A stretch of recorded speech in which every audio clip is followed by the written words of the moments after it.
सो ममता के लिए Muslim appeasement ज़्यादा वर्क करता है या बंगाल में बीजेपी के लिए हिंदू कंसोलिडेशन वर्क किया? क्या क्या हुआ? दोनों एक ही सिक्के के दो पहलू हैं। पहले आया क्या, सवाल ये है। देखिए आप एक बात समझिए, एक ही सिक्के के दो पहलू, मैं इससे इनकार नहीं करता। हाँ, Hindu consolidation is reaction to the Muslim appeasement and Muslim voting. अब मैं जस्टिफाइड है वो, आपको लगता है ठीक है भाई? अब मैं जज क्यों करूं और मैं उसमें मैं गलत क्यों बोलूं या सही क्यों बोलूं? देखिए एक बड़ी अजीब सी बात बताएं, पिछले 30 सालों में, मैं करीब 32 साल हो गए इस काम को करते हुए, चुनाव विश्लेषण वगैरह, मुझे याद है 90 के दशक से लेके शुरुआत से मुस्लिम मतदाता जब भाजपा को हराने के लिए वोट करता था। कब से करता था आप बता रहे? 90 का तो 89 के ऑनवर्ड जब भी हमने देखा भाई, 91 में 91 का चुनाव हुआ, 93 का जो उत्तर प्रदेश वाला चुनाव ऑनवर्ड जिसे कहें, जिसमें बीजेपी अलग हुई जेडीयू और थर्ड फ्रंट से और अपने दम पे लड़ना शुरू किया जी। 93 का चुनाव हुआ था 5 राज्यों में, और खासतौर पे उन राज्यों में जहां भाजपा की सरकारें बर्खास्त की गई थी बाबरी मस्जिद के डिमोलिशन के बाद में। जी। ठीक है, उस समय मुस्लिम मतदाताओं ने बीजेपी के वोटर्स को, कैंडिडेट्स को हराने के लिए जब वोट किया, तो तब से एक टर्म इजाद किया गया पूरे लिबरल मीडिया द्वारा।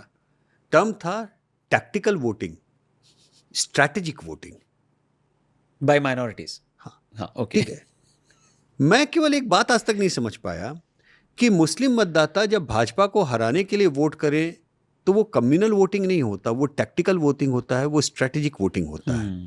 लेकिन हिंदू अगर भाजपा के लिए वोट करे तो वो कम्युनल वोटिंग होता है।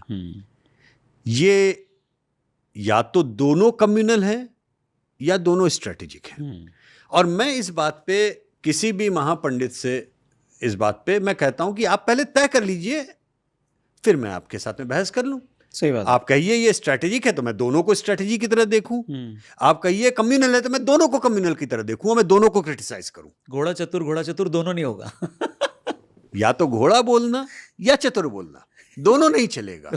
तो ये पहले जो मीडिया के लैंडस्केप में मुझे भी जो है लगातार ये बोलना पड़ा ये इन शब्दों, क्योंकि और कोई शब्द चल नहीं सकता था ना। मुझे भी लगातार इसी तरह से लिखना पड़ता था, बोलना बड़ी टैक्टिकल वोटिंग है, स्ट्रेटेजिक वोटिंग है, तमाम तरीके, क्योंकि यही चलेगा, यही इस पूरे लुटेन मीडिया में यही चलाया गया।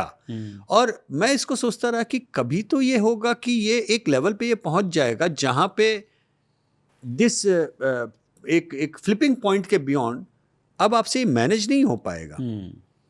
ये टैक्टिकल वोटिंग भी मैनेज नहीं होगा, ये स्ट्रेटेजिक वोटिंग भी नहीं मैनेज होगा, क्योंकि आप इस मुल्क को ठेल रहे हैं, ढकेल रहे हैं मेजॉरिटेरियनिज्म की तरफ।